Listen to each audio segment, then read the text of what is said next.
সাজা ব্রাহ্মণ তো সামাল দিতে পারছে না। একদিকে বাচ্চা আর একদিকে গৌর হরি বল হয়ে যাচ্ছে। ছোট্ট কাঁচা মোটা গোজা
ব্রাহ্মণ দেখেছি, এত কালো ব্রাহ্মণ দেখে তাই বুঝি। হ্যাঁ শোনো, বলো তোমার পরিচয় দিতে হবে। কি পরিচয়?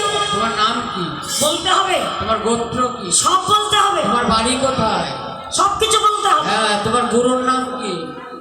আচ্ছা শোনো, বিশ্ব শর্মা নামে খ্যাত, জগৎ মঙ্গল গোত্র, গুরু হয় মোর গর্গমণি। গর্গমণির শিষ্য। আমার বাড়ি হলো কাছাকাছি। কাছাকাছি কোথায়? বাহাদুরপুর? আরে না না, একদম কাছে।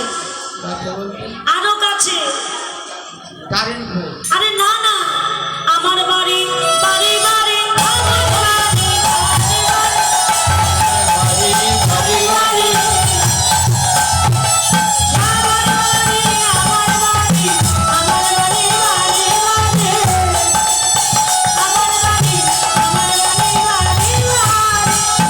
দক্ষিণা দক্ষিণা সব এনেছো তো?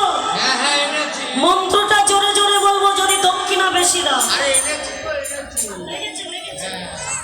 টপ টপ করে লাল পড়লো না? ৫,০০০ টাকা করে দক্ষিণা স্বরূপ দিতে হবে একজনকে। জিএসটি চালু হয়েছে তো ব্রাহ্মণের রেট বেড়েছে। পূজায় বসবে সেই সময় জটিলা কুটিল এসে গেছে। কেন তখন ভালো হয়ে ফুলের ভিতর যায়, যখন যেমন তখন তেমন বুঝে কথা বলে। রাশিকৃত ফুলের মধ্যে ঢুকে গোবিন্দ জটিলা কুটিলাকে শুনে বলো, রাধে তোমার তো অপরাধ নয়, শাশুড়ির অপরাধের ফলে স্বামীকে হত্যা করবো, সংসার ছাড়খাড় করবো। রাধারানী গদগদ স্বরে বলছে, হে দেবতা তুমি আমার প্রাণ নিয়ে নাও, আমার শাশুড়ি ননদী গুরুজনের আমাকে ভালোবাসে বলো।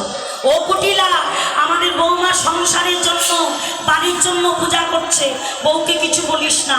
বৌমা সূর্যদেব রুষ্ট হয়েছে, তুমি তাকে তুষ্ট করে মনের মতো করে পূজা করো। মায়েরা সবাই উলুধ্বনি দাও, পূজায় বসে